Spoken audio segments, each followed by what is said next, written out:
Welcome to the Scott Combs Voiceovers podcast, helping you start and grow your online voiceover business. I'm Scott. Voiceover artists read a lot of lists, many of them for on-hold systems. The way you read lists matters. If done wrong, it'll sound odd. If done really wrong, it'll change the meaning. One of my biggest challenges is lists. How they're punctuated or not. A more interactive macronutrient from the origination under one roof by river. Please stay on the line for the next one. Hey, if you like this kind of content, please like, subscribe, and ring the bell to be notified when I upload new stuff. Also, don't be afraid to share this with friends who might be interested. It'll help my channel grow. Thanks. Let's get right into it. I've got a list of 3 examples from scripts I've read recently. I'll have permission to use them. I've changed the names and such. We're really focusing on how to deal with lists. Let's go over to it. Alrighty, this first one is really common. This is, you probably recognize it as a phone list. This is for messaging on hold. Now, you'll see that this list is rather long. Now, I've made it big so that you can see it more easily on the screen.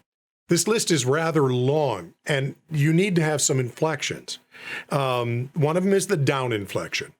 That usually means you're at the end of a sentence, you're at the end of a thought, you're coming to conclusion.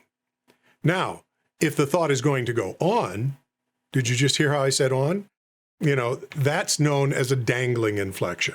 You simply dangle it out there. If the thought's going to go on, that's how that happens, and you should listen to yourself doing that, okay? You're going to need both of those when taking a look at this particular list. You also may read some of them flat, okay? So I'm going to read through it real quick and give you an idea of how I might attack it.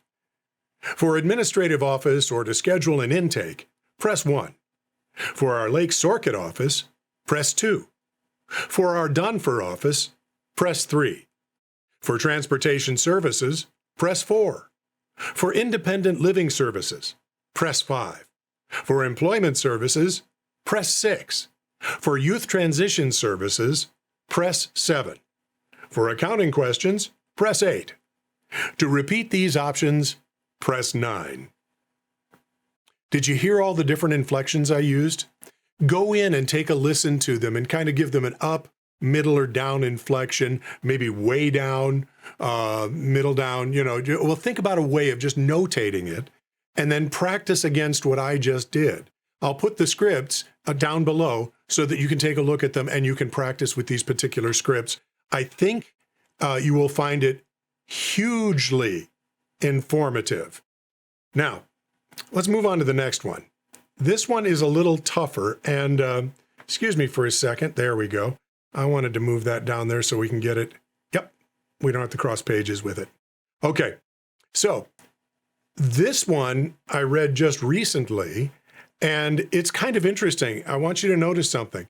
You know, they want you to encourage men in your life to get regular checkups and be aware of the risks for their, here comes the list, age, ethnicity, and lifestyle. Okay, so there's one.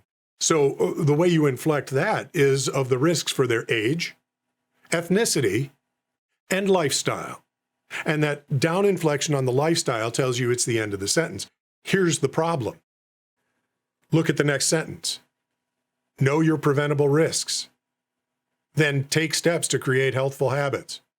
Then schedule routine tests for early detection of disease. Learn your risk factors. Document your family history with your physician. So here's how I chose to attack that one. It's one long list, okay? So you have a list of age, ethnicity, and lifestyle. Then you have preventable risks, healthful habits, routine tests for early detection of disease. End of list. Now, the next 2 lines, and this is important, since they aren't part of the list, they're read differently.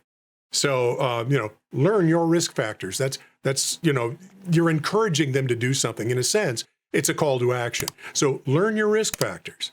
Document your family history with your physician, that sort of thing. Let's go back and read the whole thing. It's important to encourage the men in our lives to get regular checkups and be aware of the risks for their age, ethnicity, and lifestyle. Know your preventable risks. Take steps to create healthful habits. Schedule routine tests for early detection of disease. Learn your risk factors. Document your family history with your physician. See how that works? Pay attention to that and make sure you work on these things. You are going to see these in your voiceover career. So make sure that you get that done. Okay, let's look at the third one. Now this one, it's really pretty interesting because in a lot of pharmacies that I do on-hold messaging for, they like to list who their pharmacists are, who some of the staff is, so you kind of get to know people, or you kind of get to know the people in the pharmacy. And so they want to put the list in, but they also want to tell you who they are. So you've got a really complex list here.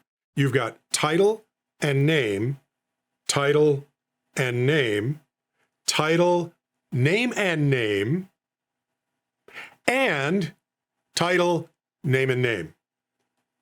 The final and usually comes right before the end of the list. But if you've got a list within a list, which is to say, Doctor of Pharmacy, Tom and Betty, that's all one thing. So you can't read that as if it were, as if Tom and Betty were two separate things. See what I'm saying? This stuff gets complex. Hang on just a sec. Earl Grey tea today. Alrighty, let's take a look at this script.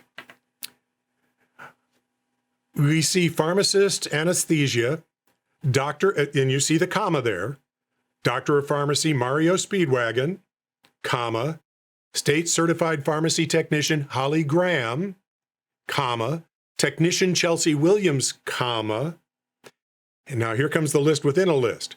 Customer Service Associates, Polly Science and Frank Senbeans. Great, but the last part of the list is another list within a list, and the East Coast's best delivery drivers, Rick and Morty. We truly appreciate your business. So, you know, this one's hard. This one takes practice, and you have to recognize when you're in a list and when you're not. And a lot of this is just experience. I've been doing it since the middle 1970s. So once we took care of the dinosaur problem, I was able to concentrate more on my reading. So let's go through this particular paragraph and listen to how my inflection tells you where you are. Remember, nobody is reading this along with you. They're only listening to you. So your inflection tells them, I believe, as much as half of the information that they're going to receive. Inflection is a huge amount of the information passed audibly. So hang on one sec. Okay, so let's slide this back up. On behalf of pharmacist anesthesia, Doctor of Pharmacy Mario Speedwagon, State Certified Pharmacy Technician Holly Graham, Technician Chelsea Williams, Customer Service Associates Polly Science and Frank Senbeans, and the East Coast's best delivery drivers, Rick and Morty, we truly appreciate your business. Now, let me point something out here that I think is really kind of important. It's not only a list within a list, but you have to create a differentiation. Going back to this, we've got a pharmacist, we've got a doctor of pharmacy. They're two different things. A state certified pharmacy technician is different from a technician. So when you're comparing one thing to another, you have to create a contrast. How do you do that contrast? Well, you just heard me do it. So what you're going to do is you're going to, go down below, you're going to get a look at the script. You can print it out if you want, copy it. It doesn't matter. It's, there's no copyright on this, so you're fine. But you're going to practice it, and then you're going to compare it to what I read, and you're going to see how well it went for you. And I think that's really, really important stuff. So if you want to know more about how to read out loud for a living, check out the rest of the channel or the videos on the screen. Thanks for watching. Talk to you later.